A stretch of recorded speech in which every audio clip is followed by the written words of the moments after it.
Okay, I'm now working the Kitchener stitch to seam up the top of my glitten. I now have 7 stitches on the front needle, 7 stitches on the back needle. If you wound up with more than 2 needles, you want to decrease, not decrease, but move your DPNs around so that everything's lining up perfect, and I'm sure you can figure out how that is. In this video too, you can see that right hand slant that we created using the knit 2 together, and the slip knit that was created on the right, on each side of the glitten. Now when you end, of course, you're going to have 2 colors of yarn, and what I did was, well, I've already gone through this a couple times because apparently I'm not focused today. So what I did the first time is I left both colors, and I actually used both yarns, and I started doing the Kitchener stitch, and decided I didn't like the way that looked because the 2 colors, when you mash these 2 needles together, the colors are going to kind of, and it looked a little wonky. So I went back, and on the back side I just did the last row using the same color as what I have on the front. So now they're all 14 stitches are in the same color. At the same time, my brown yarn got woven in over several stitches because they're all connected under here.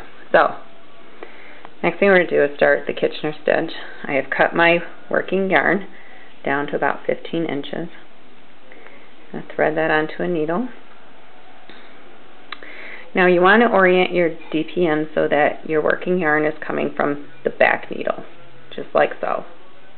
Okay, this Kitchener stitch is actually a sequence of 4 moves to make 1 stitch. However, the first 2 stitches that you do, if you think of it as like, when you do the Kitchener stitch, it's like stitch 1, stitch 2, stitch 3, stitch 4, and that completes the sequence to do 1 Kitchener stitch. But when you start, you actually want to do what you would normally do in the sequence for stitch number 2. You're going to do to the front, and stitch number 4 you're going to do the front. So that doesn't really make sense, but I suppose if you write it down and you number it 1, 2, 3, 4, you'll know what you're supposed to do. So the second stitch of this is to insert your needle as if to purl and pull your yarn through. And I don't really want this little brown bugger in the way, so I'm just going to try and tuck them inside. Okay. The trick here too is to always keep your working yarn underneath and between your needles. Okay. So I did the purl. I inserted my needle and pulled it off purlwise on the first stitch of the top of the front needle. On the back needle, I'm going to insert my needle from the back up underneath my needles as if I were knitting it knitwise, and leave it on. Now we're going to start the real sequence of the Kitchener stitch, which is to knit, slip, purl, purl, slip, knit. Okay? So I'm going to, and this is just weaving, so when I say knit, I don't really mean knit like we know. Okay, so knit, slip, purl. Like I said, you want to keep that working yarn underneath the needles at all times. Okay, and then you leave that one on. Then you go to the back stitches, and you're going to purl, slip, and then knit. And for me, it's easier to keep that yarn underneath. See, you want to sneak up there on top. It's a little sucker about that. Okay, that's 1 Kitchener stitch. Now, we're going to do the next Kitchener stitch sequence, which again is to knit and slip and purl. You want to give that a little tug each time you go through there too. And then purl and slip and then knit. Like I said, keeping that working yarn underneath. Sometimes you got to force it under there. It wants to keep jumping up into the way and get up on top of the needle. Okay, so that's another Kitchener stitch. Then again, you're going to, whoops, start that off wrong. Knit, and slip, pull it off, whatever, just get that sucker off there. And then purl. And whoopsie, I'm trying to get a hold of myself here. Did I do that right? Hold on, let me go back. Make sure I had that underneath. Okay, it's underneath. It just looked funny for some reason. Purl. And then purl and slip. And then knit from the back side.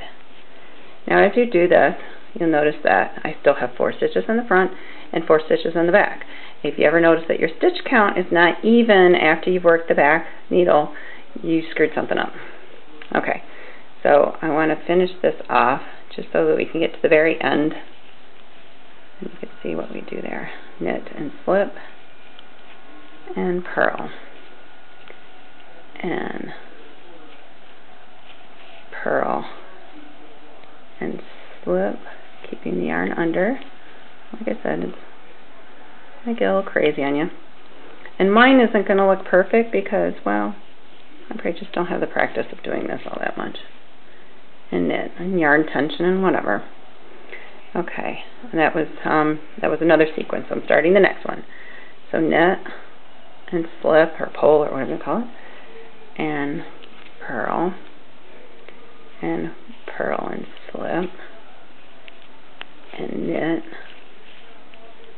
It's easier once I get less stitches, and I still have 2 on each one, so one more sequence here, I think. So knit and slip and excuse my wrists in the way, purl, and then purl and slip, and then one last knit. Okay, now when you get down to the last 2 stitches, the very first stitch, you just continue on basically with the Kitchener program here, and you're going to knit and slip. Oh yeah, whatever. Slip. I can't get it off there. Well, I'm going to lose the other one. And then purl. And